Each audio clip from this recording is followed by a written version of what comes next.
ang mga kwento ng pag-ibig, kwento ng buhay at kwento ng pag-asa dito sa Barangay Love Stories. Love Stories.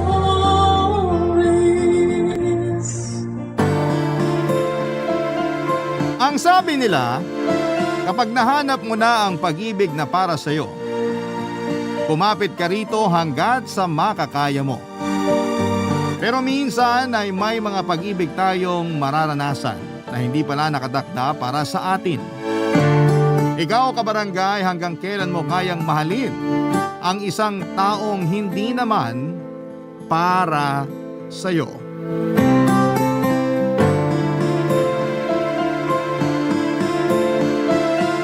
Dear Papa Dudut, hindi na bago ang mga kwento kung saan ay nagmahal tayo ng maling tao. Nahulog ang loob natin sa isang taong hindi tayo gusto. O di kaya'y umasta't umibig sa taong hindi pala nakatadhana para sa atin. Masakit pero ang mga kwentong tulad nito ang karaniwang nagbibigay sa atin ng lakas ng loob para magpatuloy sa paghahanap ng taong nararapat para sa atin. Magandang araw po sa inyo at sa lahat ng mga listeners ng Barangay Love Stories ngayong araw. Tawagin niyo na lamang po ako sa pangalang Sean. Nasa 30 na ang edad ko at isang social worker dito sa Laguna. Bunso ako sa 3 magkakapatid. Karpentero ang tatay ko samantalang retired teacher naman ang nanay ko. Hindi po kami mayaman pero dahil sa pagsusumikap ng mga magulang ko ay masasabi kong hindi ko rin naman naramdaman na salat kami sa buhay. Pinalaki at pinag-aral kami ng mga magulang namin sa abot ng kanilang makakaya. Late bloomer ako pagdating sa mga bagay-bagay, Papa Dudut.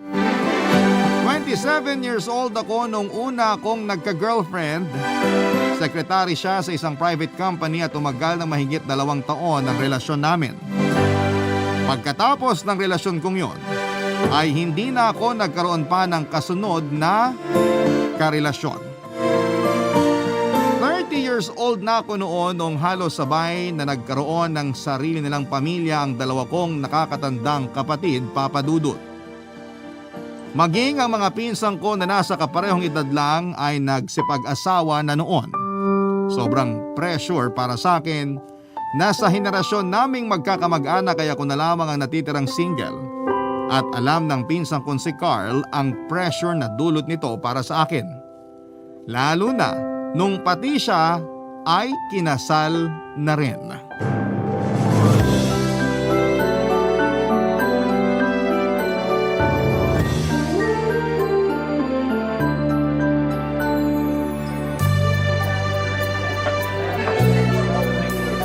Carl! Oh, Insan! Kumain ka na ba? Oo, tapos na ako. Congratulations pala sa inyo. Salamat. Pasensya na kung hindi ko kayo maharap pa ngayon. Ang daming tao eh. Di ko na alam kung anong uunahin ko. Okay lang yun. Pero bakit mag-isa ka lang rito? Nasaan na yung mga kasama mo sa table? Nasa photo booth. Nagpapapicture yata sila. Ah, ganun ba? Dapat sumama ka sa kanila para naman may remembrance ka rin. Hindi na kailangan. Isa pa, hindi naman ako photogenic eh. Sige, ikaw bahala. Teka, nasaan na nga ba yung asawa ko? Iniwan na ako. Ayun oh, nauna na sa kabilang table. Ay oo, ayun nga. Sobrang aburido kasi. Gusto niya lahat ng bumisita, mapasalamatan niya at makapicture. Sandali lang, samahan ko lang yung asawa ko ha. Insan, sandali lang. Oh, bakit? Magpapaalam na sana ako. Maaga pa ako bukas eh. Marami pa akong gagawin sa… Uuwi ka na? Wag muna, hindi pa tapos yung event oh. Magsisimula pa lang yung program eh. Pasensya na, kailangan ko na talagang… Hindi, stay put ka na lang muna. Pagbigyan mo na ako. Ngayon na nga lang ako ikakasal eh. Alam mo, sobrang laki ng ginastos namin para sa reception na to. Kaya sulitin mo na. Kung gusto mo, kumain ka ulit. Hindi na, busog na ako. Tsaka… Carl? Oh, Meredith, kumain ka na ba? Oo, tapos na. Magpapaalam na sana ako. Ikaw din? Ano to, eat and run? Nakakatampo naman kayo. Pasensya na. Pauwi na rin kasi yung mga kasama ko eh. Ikaw tapos tong pinsan ko nagmamadaling umuwi. Parang wala naman tayong pinagsamahan. Wala akong masasakyan pa uwi eh. Nakisakay lang ako sa papunta rito. Eto, Tong pinsan ko, si Sean. Pwede kanyang ihatid. May sasakyan to. Sandali, may... Pagbigyan mo na ako. Feeling ko bored lang kayo kaya gusto nyo nang umuwi. Huwag kayong mag-alala. Maya-maya magsisimula na yung program. Dito muna kayo, mag-usap kayong dalawa. Ay, teka. Hindi nga pa pala kayo magkakilala, no? Meredith, itong makisig na lalaking to sa tabi ko, si Sean, pinsan ko. Sean, ito naman si Meredith. Tropa namin ni Mrs. nung college. Hello, Meredith. Hello din. O siya, maiwan ko na muna kayong dalawa. Hinahanap na ako ng bride ko eh. Mamaya na lang ulit. Walang uuwi ah. Sandali. Paalis na talaga sila, Carl. Wala akong masasakyan pa uwi. Akong bahala sa'yo. Sisiguraduhin ko makakauwi ka ng maayos ngayong gabi. Hayaan mo na silang umuwi. Ang mahalaga nandito ka. Tsaka nandyan si Sean oh. Wala rin niyang kasama. Samahan niyo na muna isa't isa. Siguraduhin mo makakauwi ako Oo naman. Oh, sige na. Umalis ka na. Ako nang bahala kay Meredith. Heto na, aalis na. Enjoy! Walang niya talaga yung pinsan ko na yun. Ayaw tayong pauwiin. Kaya nga Maupo ka muna. Salamat. Huwag mo nang problemahin yung pag-uwi mo. Ako nang bahala sa'yo. May sasakyan naman ako eh. Saka hindi ako iinom ngayon kaya safe ka. Teka, tagasan ka nga ba? Sa Pampanga ako, Angeles. Medyo malayo pala. Kaya nga sabi ko sa inyo sasabay na lang ako sa mga kasama ko. Hindi, okay lang. Huwag kang mag-alala. Mabilis na drive lang yung Pampanga. Lalo na't gabi na. Wala na masyadong sasakyan sa daan. Sure ka ba na okay lang? Nakakahiya kasi kapag naabala pa kita. Mas nakakahiya kapag hindi kita hinatid. Sa akin ka iniwan ng pinsan ko eh. Tsaka isa pa, kapag galing ka sa malayong lugar, dapat mag-enjoy ka para hindi sayang yung biyahe mo. Nag-enjoy naman ako. Hindi, kulang pa yun. Anong pag-i-enjoy pa ba ang gusto mong maranasan ko? Gusto mo lumabas tayo after ng reception? Mamaya? Saan naman tayo pupunta kung sakali? Ipapasyal kita. Akong bahala sa'yo. Para akong nakakita ng porselanang manika ng gabing yon, Papa Dudut. Nakasuot lang ng puting bestida si Meredith pero nag-uumapaw ang dala nitong karisma nung una ko siyang nakita. Pink na pink ang mga labi nito na sumakto rin sa kulay ng namumula nitong pisngi. Mabuti at makinis ang balat niya at sa maliit nitong katawan ay talagang para siyang babasaging estatwa. Hindi pangkaraniwan ang taglay niyang kagandahan. Ang totoo niyan ay wala talaga akong planong tapusin ang reception ng kasal ng pinsang kong si Carl. Kaya ko siya nilapitan ay para makapagpaalam na dapat ako. Pero dahil ipinakilala niya sa akin si Meredith ay napilitan ako magstay pa sa venue hanggang sa natapos ang programa. Pagkatapos ng event ay inanyayahan ko si Meredith na mag-ikot muna bago siya tuluyang umuwi pabalik sa Pampanga. Pumayag naman siya at doon ko na mas nakilala pa ang dalaga. Papa Dudut, only child lang si Meredith. Pero may kapatid daw siya sa labas. Teenager pa lang daw siya noong magbunga ang pagtataksil ng tatay niya. Muntik nang masira ang pamilya nila pero mas pinili ng mga magulang nito na magsama para na rin sa kanya. Never nakita o nakilala ni Meredith ang kapatid niya sa labas. Pero umaasa siya na balang araw ay makahanap din siya ng lakas para kilalanin ito. Ang panimula ng pagkakaibigan namin yon ni Meredith ay nagpatuloy sa social media. Doon pa namin mas kinilala ang isa't isa. Dahil doon ay mas tumibay pa ang pagsasama naming dalawa, Papa Dudut.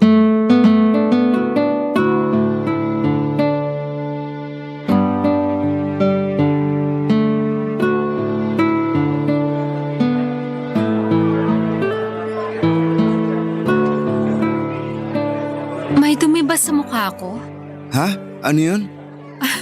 Sabi ko may dumi ba ako sa mukha? Kasi kanina ka pa tingin ng tingin sa akin eh. Hindi. Tinitingnan ko lang kung anong nagbago sa'yo simula nung huli kitang nakita. 1 buwan na rin kasi simula nung kasal ng pinsan ko. Ngayon lang ulit tayo nagkita. 1 buwan na ba yon? Ang bilis talaga ng araw, no? Oo, mabilis talaga lumipas ang araw. 1 buwan na rin tayong magkakilala. Ang hirap palang sumingit sa sked mo. Dapat pala mas maaga kitang ini-invite para makasingit ako sa schedule mo. Pasensya ka na ha. Sobrang busy ko lang talaga. Kapapatayo lang din kasi ng family business namin. Medyo nangangapa pa si mama kaya ako muna nagmamanage nun. Mabuti naman at nakipagkita ka sa akin ngayon. Sabi mo on the way ka na eh. Alangan namang pabalikin pa kita. Pero maganda na rin to na may off ako sa trabaho. Alam mo, hindi talaga ako palalabas na tao eh. Usually sa bahay lang ako. Itong buwan na to parang ngayon na lang ulit ako lumabas. Bakit naman? Mabilis madrain yung energy ko sa pakikipag-socialize eh. Tsaka kapag lumalabas ako, puro gastos lang nagagawa ko. Mas maganda nang sa loob na lang ako ng bahay para makatipid. May mga ganun talagang tao, no? Mas gusto nila na nasa bahay lang sila. Ako kasi kabaligtaran eh. Mas gusto ko na may nakikita akong tao. Kapag sa bahay lang ako, baka mabaliw lang ako. Sa bagay, trabaho mo nga pala makipagkita sa mga tao. Social worker ka, di ba? Oo, social worker ako. Ako yung nakatokang makipag-usap sa mga taong nakapaligid sa pasyente para masolusyonan yung problema nila. Maganda yan. Malaki ang naitutulong mo sa lipunan. Sana nga kahit papano, nakakatulong ako sa problema ng bansa natin. Buhok ko pala. Ha? Anong meron sa buhok mo? Hinahanap mo kung anong nagbago sa akin. Yung buhok ko. Nagpabawas ako ng buhok. Ah, oo nga no. Ayun, tama nga. Umikli nga yung buhok mo. Ano sa tingin mo, bagay ba? Bagay na bagay. Kahit naman anong haba ng buhok mo, maganda ka pa rin eh. Kahit nga magpakalbo ka, sigurado akong maganda ka pa rin. Grabe mambola ha? Walang bola yun. Totoo yung sinabi ko. Maganda ka, Meredith. At totoo rin tong sunod na sasabihin ko sa'yo. May gusto ako sa'yo. Ha? Sa akin? May gusto ka sa akin? Oo. Simula nung una kitang nakita sa kasal ng pinsan ko, sobrang attracted na ako sa'yo noon. Tapos itong maigit 1 buwan na pag-uusap natin sa social media, mas lalong nahulog yung loob ko sa'yo. Sorry kung nabigla kita. Hindi ko kasi alam kung kailan ulit yung sunod na pagkikita natin kaya sasabihin ko na mismo sa'yo itong nararamdaman ko. May gusto ako sa'yo. Gusto kitang ligawan kung pwede sana. Naku. I'm so sorry, Sean. Sorry talaga pero may iba nang itinitibok tong puso ko eh. May ibang tao na ako nagugustuhan sa ngayon. Sorry talaga. Ganun ba? Oo, sorry talaga. Oh my gosh, ang awkward nito. Mas maganda siguro kung mauna na ako. Maiwan na kita ha. Meredith, okay ka lang? Oo, okay lang. Medyo nahilo lang ako. Umupo ka muna saglit. Gusto mo bang magpadala sa ospital? Hindi na kailangan. Nahilo lang ako nung bigla akong tumayo. Ganito talaga ako kapag bumibilis yung tibok ng puso ko. Ihahatid na lang kita pa uwi. Napakalambing pong tao si Meredith, Papa Dudut. Hindi lang sa pamilya at mga kaibigan kundi sa lahat ng tao ay napakabait niya. Malumanay siyang magsalita na parang DJ sa radyo na inhihele ka kapag nagsasalita siya. Kahit corny ang jokes mo ay tatawa siya para lamang hindi ka ma-offend. Matalino din siyang babae, Papa Dudut. Marunong siyang tumimbang ng sitwasyon at yon ang nagustuhan ko sa kanya. Kung sasabihin ko sa inyo ang lahat ng rason kung bakit ako na in love kay Meredith, ay magiging mahaba ang sulat kong ito, basta ang bottom line ay nahulog na po talaga ang loob ko sa kanya. Pero dahil nga sa hindi niya ako magawang gustuhin pabalik ay masakit man, ay tinanggap ko po ito ng buong puso. Kesa mawala siya sa akin ay hindi ko na ipinagpilitan ang gusto ko. Matapos kong magsabi ng saloobin kay Meredith ay wala namang nagbago sa samahan naming dalawa. Nagkaroon lang kami ng kaunting boundary sa isa't isa pero nanatili naman ang closeness namin. Umabot kami ng 1 taon bilang magkaibigan at mas lalo pang lumalim ang samahan naming dalawa. Noong mga panahong yun, anumang pag-move on ang gawin ko ay hindi pa rin naaalis sa puso ko si Meredith. May punto nga noon na pinaniwala ko ang sarili ko na baka sa pagtagal ng panahon ay magkasama kami, ay baka magbago rin ang nararamdaman niya para sa akin. Baka kako dumating din ang araw na makita niya ang worth ko at bigyan niya ako ng pagkakataon. Pero hindi nangyari yon, Papa Dudut. Ako mismo ang naging saksi kung papaano niya nakatuluyan ang taong minamahal niya. Kung papaano sila nagligawan at naging opisyal na magkasintahan. Doon ko lamang napagtanto na wala na talaga akong pag-asa para kay Meredith. Barangay Love Stories. Barangay Love Stories. 2 taon na noon ang lumipas. 2 taon na rin kaming magkakilala ni Meredith. 2 taon na rin po akong umiibig sa kanya. 2 taon akong umaasa. Hanggang ang katiting na pag-asang pinangahawakan ko ay bigla na lamang naglaho noong nalaman kong ikakasal na sila ng boyfriend niya. Sobrang broken po ako noon, Papa Dudut, nung nalaman ko ang balita mula mismo kay Meredith. Pinilit kong itago ang emosyong nararamdaman ko noon sa puntong naging manhid na ako sa tunay na nararamdaman ng puso ko. Kung tutuusin ay wala naman akong karapatang masaktan dahil simula pa lang ay aware na ako na hindi na talaga kami magiging ni Meredith. Ginusto ko na kahit na hindi kami magkatuluyan ay nandun pa rin ako para sa kanya kahit bilang kaibigan lang. Kaso'y hindi ko pa rin talaga naiwasang masaktan. Sa totoo lang ay maayos naman ang boyfriend ni Meredith na itago na lang natin sa pangalang Albert. Mabait din siya katulad ni Meredith kaya masasabi ko namang bagay na bagay sila para sa isa't isa. Dahil sa pagiging close namin ni Meredith ay naging kaibigan ko na rin si Albert. Kaya naman ginawa ko ang lahat para irespeto ang pagmamahalan nilang dalawa. Wala akong ibang ginawa kundi suportahan sila, Papa Dudut. Buong puso kong tinanggap ang katotohanan. Naging parte pa nga ako ng entourage nila dahil gano'n na kalalim ang pagkakaibigan naming tatlo.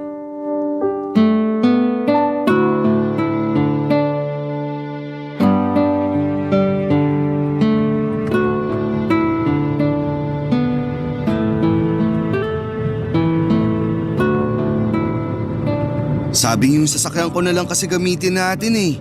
Mas gamay ko yun. Ang init ng sasakyan mo. Mas maganda na tong sa akin, mas malawak. Sus! Gusto mo lang ipagyabang tong sasakyan mong brand new eh. Ikaw na ang may magandang trabaho at maraming ipon. Masinop ako eh. Masinop daw. Anong gagawin mo sa brand new car mo kung ayaw mo namang i-drive? Wala pa nga akong lisensya kasi. Kaya naman pala sa asawa mo nakapangalan to. Mabuti pa yung asawa mo may lisensya. Dapat para sa kanya to eh, hindi para sa'yo. Nasaan pala siya ngayon? Bakit hindi siya sumama sa kasal? Kailangan daw siya sa trabaho. Ah, kaya naman pala gusto mong sumabay sa akin. Wala palang magdadrive para sa'yo. Hindi ganon yon. Gusto kong sumabay sa'yo kasi alam kong kakailanganin mo ako ngayon. Lalo na't ngayon ang kasal ni Albert at Meredith. Kakailanganin para saan? Dadalo tayo sa kasal ng babaeng minamahal mo. Sigurado akong kailangan mo na makakasama doon. At gusto ko na ako yung taong yon. Ako yung dadamay sa'yo. Sus! Hindi ko kailangan ng suporta. Tanggap ko naman na hindi ako ang nakatuluyan ni Meredith eh. Tanggap mo pero aminin mo. Masakit pa rin sa pakiramdam, di ba? Pwede mong tanggapin ang katotohanan habang nasasaktan. Natural lang yun. Hindi ako nasasaktan. Ang ibig kong sabihin sa tanggap ko na, tanggap ko na talaga kaya wala na akong karapatang masaktan. Nasasaktan ka. Huwag na tayo maglokohan. Mas magaling ka pa sa akin ah. Oh, ba't galit ka? Hindi ako galit. Naiinis lang ako na ipinagpipilitan mong nasasaktan ako kahit hindi naman. Kahit itago mo pa ang katotohanan. Oo na, sige na. Tama ka. Nasasaktan pa ako. Ano, masaya ka na? Hindi. Proud ako sa'yo. Kasi kahit na nasasaktan ka, nandito ka pa rin. Willing na suportahan si Meredith. Ganun naman talaga kapag mahal mo yung isang tao, di ba? Gagawin mo ang lahat, makita mo lang na masaya siya, kahit na ikalungkot mo pa. Kasalanan mo to eh. Bakit ako? Anong kasalanan ko sa nangyari sa inyo? Kung hindi mo sana ako ipinakilala sa kanya noon, hindi sana ako nagkakaganito ngayon. Kung hindi ko siya nakilala noon, wala ako rito ngayon. Wala ako sa ganitong sitwasyon. Pero mas gugustuhin mo ba yun? Na hindi mo siya nakilala? Hayaan mo, insan. Lilipas din yan. Darating din yung araw na mawawala rin yung sakit. Darating din yung araw na makikilala mo rin yung taong para sa'yo. Paano kung dumating na pala yung araw na yun? Tapos kulang lang yung effort ko, kaya hindi napunta sa akin yung taong para sana sa akin. Hindi siya napasayo kasi hindi siya para sa'yo. Ganun lang kasimple yun. Sana nga ganun lang kasimple yun. Sana ganun na lang. Basta nandito lang ako. Nandito lang ako kapag kailangan mo ako. Simple lang ang naging kasal nila Meredith at Albert Papadudot. Mga malalapit na tao lamang ang nakasama sa pag-iisang dibdib nila. Sa simbahan ito ginanap at sa bahay nila Albert nangyari ang reception. Hanggang ngayon ay hindi ko makakalimutan ang itsura ni Meredith noong araw na yon, Papadudot.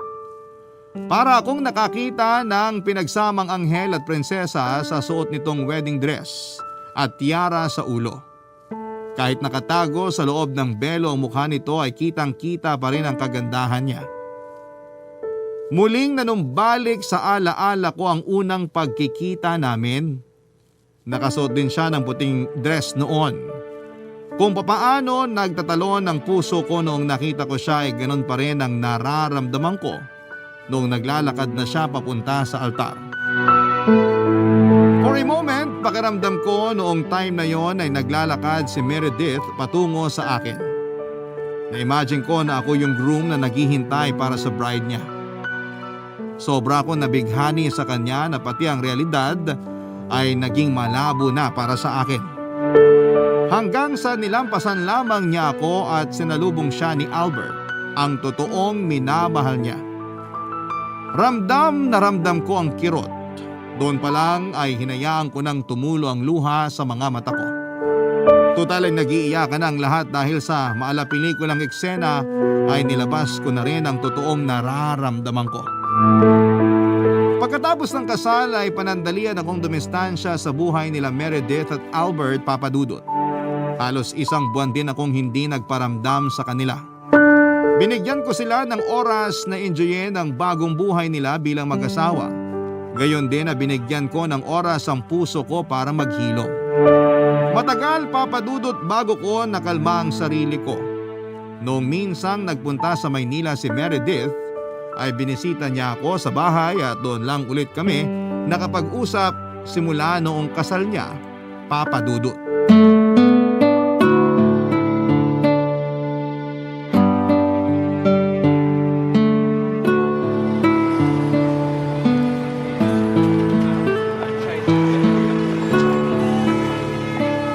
Meredith, Hi, Sean. anong ginagawa mo rito? Halika, pumasok ka. Busy ka ba? Pasensya na. Wala akong pasabi na pupunta ako rito. Okay lang, wala naman akong pinagkakaabalahan ngayon. Off ko. Maupo ka muna. Gusto mo ba ng maiinom? Wag na, salamat. Sinong kasama mo nagpunta rito? Kasama mo ba si Albert? Hindi. May binisita lang akong kaibigan. Since malapit ka lang naman, naisip ko na puntahan ka na rin. Mangungumusta lang. Okay naman ako. Sigurado ka ba? Oo naman. Bakit mo natanong? Kasi pakiramdam ko. Bigla ka na lang nawala. Bigla ka na lang hindi nagparamdam. Kaya ako nagpunta rito para itanong kung may problema ba. May pinagdadaanan ka ba? Baka makatulong ako. Wala Meredith. Wala akong problema. Okay, sige. Naniniwala ako sa'yo. Kung sinabi mong wala kang problema, wala kang problema. Naging busy lang talaga ako nitong nakaraan. Saka isa pa, gusto ko kayong bigyan ng oras ni Albert para i-enjoy yung bagong buhay nyo bilang bagong mag-asawa. Busy? Ibig mo bang sabihin, may girlfriend ka na bang pinagkakaabalahan? Oh my gosh, kaya naman pala. Ngayon naiintindihan ko na. Hindi, wala Huwag ka nang akong… mahiya, aminin mo na sa akin. Magkaibigan tayo, di ba? Deserve ko malaman kung masaya na ba ang love life mo ngayon. So ano nga, meron na? May girlfriend ka na ba?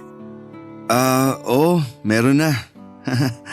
Kaya ako medyo napalayo sa'yo kasi meron na akong girlfriend. Congrats! Deserve mo rin maging masaya. Masaya ako para sa'yo. Oh, bakit ganyan ang itsura mo? Hindi ka ba masaya? Hindi, masaya ako pero wala pa kasing nakakaalam nito. Low-key lang ba yung relationship nyo? Huwag kang mag-alala, mapagkakatiwalaan mo ko.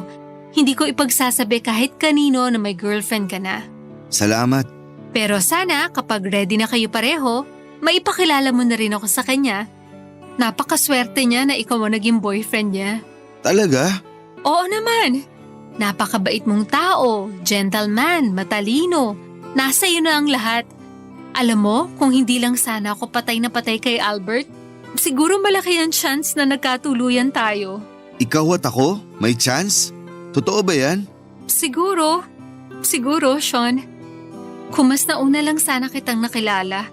Kung mas nauna lang sana tayo nagkita. Baka ngayon, tayo pa ang nagkatuluyan. Pero tadhana na talaga ang nagtakda eh. Kay Albert tumibok ang puso ko. At ngayon, nakahanap ka na ng maswerteng babae na mamahalin mo. Bakit? Wala. Kung sana nauna lang ako. May chance? Naku, kalimutan mo na yung sinabi ko. O siya, paano? Ngayong nakita ko na okay ka lang, kampante na ako. Masaya ako para sa'yo, Sean. Salamat. Salamat din sa pagdalaw. Walang anuman. Nagpatuloy ang pagkakaibigan namin ni Meredith kahit nakasal na siya. Unti-unti ko rin namang natanggap ang lahat at mabilis din kaming nakabalik sa dati. Tuwing nangangailangan ng kaibigan si Meredith ay lagi akong nandun para sa kanya. Kapag kailangan niya ng kausap o kapag kailangan niyang maglabas. Nang sama ng loob ay lagi akong handang makinig para sa kanya.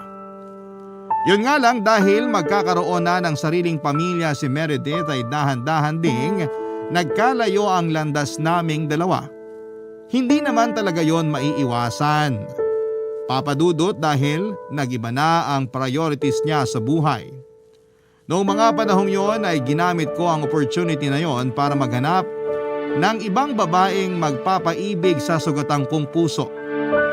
Pilit kong pinakawalan si Meredith sa puso ko kahit na sobrang hirap. Hindi naglaon ay nakahanap din naman ako ng babaeng para sa akin. Walang iba kundi si Eileen na nakilala ko sa online. Nakausap ko lamang siya isang gabi dahil hirap akong dalawin ng antok. Ako ang nag-first move sa kanya at doon ko napag-alaman na matagal na pala niya akong crush. Una raw niya akong nakita noong nagkaroon kami ng seminar sa lugar nila 2 years ago. Hinanap niya ako sa Facebook at saka inad, kaso nga lang ay nahihiya siyang mag-message sa akin. Noong nalaman kong may gusto sa akin si Eileen, ay nagkaroon din ako ng interes sa kanya, papadudot. Wala pa kaming isang buwan nang magkausap noon ay sinubukan ko siyang ligawan at sinagot din naman niya ako kaagad. Kasabay ng pagiging opisyal ng relasyon naming dalawa ay ang balitang si Meredith daw ay nagdadalang tao na ng mga panahong yon, papadudot. Barangay Love Stories. Barangay Love Stories. Papadudot na balitaan kong buntis si Meredith noong nabanggit ito sa akin ng pinsang kong si Carl. Pareho lang kasi sila ng circle of friends kaya isa siya sa mga unang nakaalam. Noong mga panahong yon ay wala na kaming masyadong ugnayan ni Meredith. Masyado na siyang naging busy sa buhay niya bilang bagong kasal samantalang ako ay nabaling naman ang atensyon ko sa karelasyon kong si Eileen. Kahit ganoon ay masaya ako para kina Meredith at Albert sa bagong blessing sa buhay nila. Masaya na rin naman ako noon sa buhay, papadudot. Kontento na ako sa relasyon namin ni Eileen. Aaminin ko na magkaiba sina Eileen at Meredith. Kumpara kay Meredith ay mas masalita si Eileen. Sa aming dalawa siya ang maraming dalang kwento.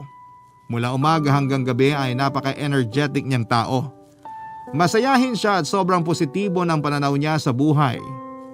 Ganon pa man kapag naman naggalit siya ay bumabaliktad ang personality nito. Ipaparamdam talaga niya sa iyo ang galit niya kaya hanggat maaari ay iniiwasan kong mangyari yon, Papa Dudut. Noong nalaman kong buntis si Meredith ay kinontak ko siya para i-congratulate. Doon na ulit nabuhay ang koneksyon namin na matagal nang nananahimik. May pagkakataon nga na ipinakilala ko pa si Eileen kay Meredith noong maimbitahan kami sa gender reveal party ng anak nila ni Albert. Masaya naman si Meredith para sa akin dahil sa wakas ay nahanap ko na raw ang babaeng para sa akin.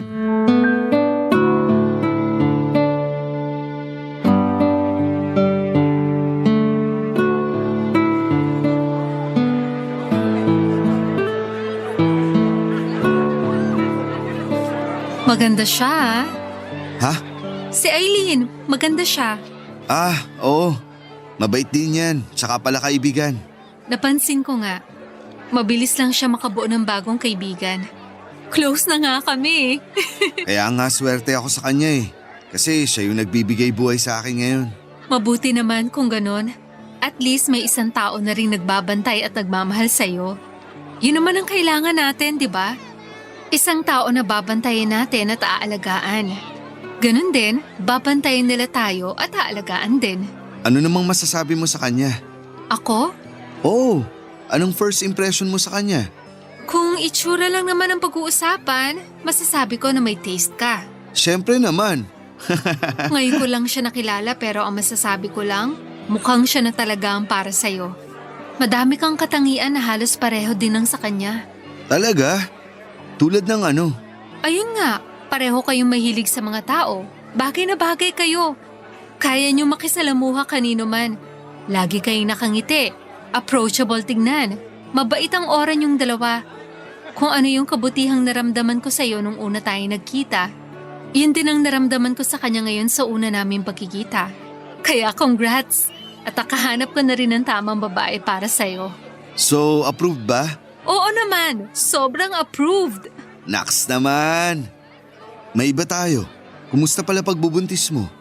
Anong feeling? Medyo mahirap tong pagbubuntis ko ngayon eh. Bakit naman? Medyo maselan daw ako magbuntis. Paanong maselan? May sakit ako sa puso, Sean. Ngayon ko lang din nalaman. May sakit ka sa puso? Oo. Yun yung rason kung bakit madali lang akong mapagod noon. Kaya pala madali lang ako mahilo kasi malaki pala tong puso ko. Paano yan? Kakayanin mo raw bang manganak? Oo naman, magaling yung OB ko. Kayang-kaya ko raw maiwasan yung mga komplikasyon. Basta maging strict lang ako sa pagsunod sa instructions niya. Dapat pala doble-doble ang pag-aalaga mo niyan sa sarili mo. Lalo na't hindi madali ang magdala ng bata. Sinabi mo pa. Alam mo kung ano ang pinaka-worst sa pagiging buntis? Ano? Morning sickness. Tapos sobrang sensitive ko sa pagkain. Kung ano yung cravings ko, yun lang talaga yung gusto kong kainin. Hindi ba ayoko ng amoy ng bagoong? Pero ngayon, yun na yung hinahanap-hanap ng ilong ko. Hindi ko naman tinitikman, inaamoy ko lang. Ang weird mo palang maglihi. Correct. Basta, alagaan mo yung sarili mo ha. Ngayong may sakit ka pala, kailangan mo mag-ingat. Huwag kang mag-alala. Maganda ang pag-aalagang ginagawa sa akin ni Albert. Alagang-alaga niya kami ng anak namin. Mabuti naman kung ganun.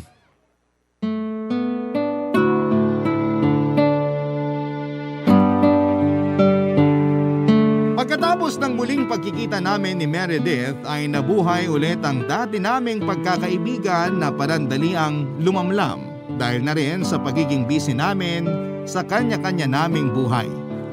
Nang mga panahong yon ay masasabi kong tanggap na ng puso't isipan ko ang katotohanan. Hanggang kaibigan na lang talaga kami ni Meredith at kontento na ako doon.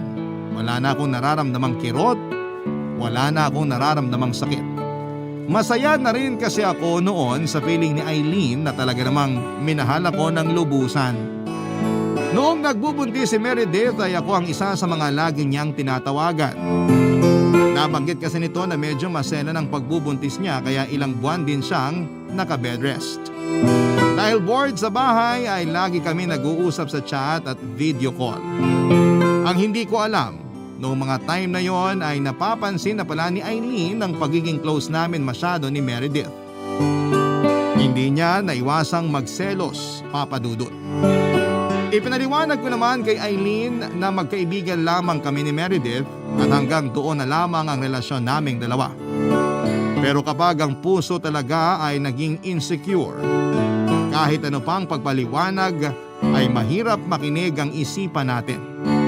Yon ang dahilan ng mga pag-aaway namin ni Eileen noon. Dumating nga rin kami sa puntong pinapili ako ni Eileen kung si Meredith ba o siya ang pipiliin ko. Hindi ko alam pero dahil na rin siguro sa galit ko noon, kaya si Meredith ang pinili ko sa kanilang dalawa. Nakakainis lang kasi na wala siyang tiwala sa akin gayong naipaliwanag ko na ang lahat sa kanya. Papa Dudut, yon ang naging dahilan kung bakit kami nagkahiwalay ni Eileen.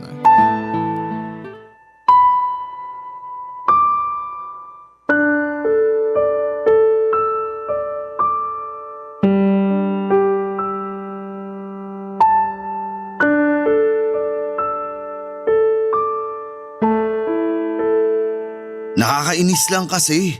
Ano bang mahirap intindihin dun? Insan, ikaw na lang umintindi kay Eileen.